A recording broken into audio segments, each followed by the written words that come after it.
Hi friends, good morning. This is Rameshwar. మీ అందరికీ ఈరోజు వార్తాపత్రికలో వచ్చిన ఒక కొత్త న్యూస్ను మీకు తెలియజేస్తున్నాను.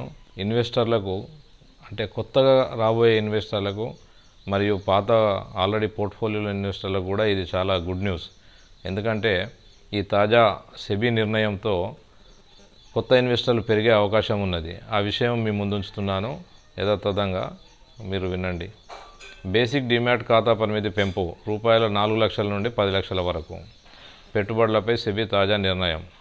చిన్న ఇన్వెస్టర్లను ఆకట్టుకునే యోజనతో సెబీ ప్రాథమిక డిమాట్ ఖాతాలో పెట్టుబడుల పరిమితిని పెంచింది. ప్రస్తుతం ఈక్విటీలలో రూపాయలు 2 లక్షలు, రుణ సెక్యూరిటీలలో రూపాయలు 2 లక్షల చొప్పున ఇన్వెస్ట్ చేసేందుకు వీటిని అనుమతిస్తున్నారు. సెబీ తాజా నిర్ణయంతో ఇకపై బేసిక్ సర్వీస్ డిమాట్ ఖాతాలో రూపాయలు 10 లక్షల వరకు పెట్టుబడులను కలిగి ఉండేందుకు వీలుంటుంది. తాజా మార్గదర్శకాలు సెప్టెంబర్ 1వ తేదీ నుంచి అమలు కానున్నాయి. రెగ్యులర్ డిమాట్ ఖాతా నుండి 2012లో సెబీ BSDAను ప్రవేశపెట్టింది. దీంతో చిన్న పోర్ట్ఫోలియోలు కలిగి ఉండే ఇన్వెస్టర్లకు డిమాట్ ఛార్జీల భారాన్ని తగ్గించే ప్రయత్నానికి శ్రీకారం చుట్టింది.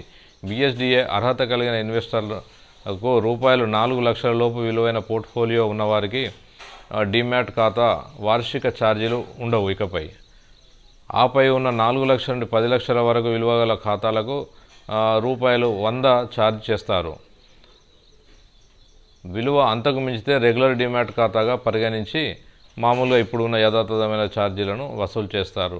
ఈ విషయము మన ఇన్వెస్టర్లకు మంచి అవకాశము. కొత్తగా వచ్చే ఇన్వెస్టర్లు ఇన్వెస్ట్ చేసే అవకాశం ఉంటుంది. పాత ఇన్వెస్టర్ కూడా డబ్బులు ఎక్కువ పెట్టే అవకాశం ఉంటుంది కనుక మార్కెట్ ఇంకా పరుగులు తీసే అవకాశం ఉందని మీకు తెలియజేస్తున్నాను. నా ఈ వీడియో నచ్చితే మీరందరూ లైక్ చేయండి, సబ్స్క్రైబ్ చేయండి, మరియు మీ మిత్రులకు శ్రేయోభిలాషులకు షేర్ చేయండి. Okay, thank you friends. Me Rameshwar.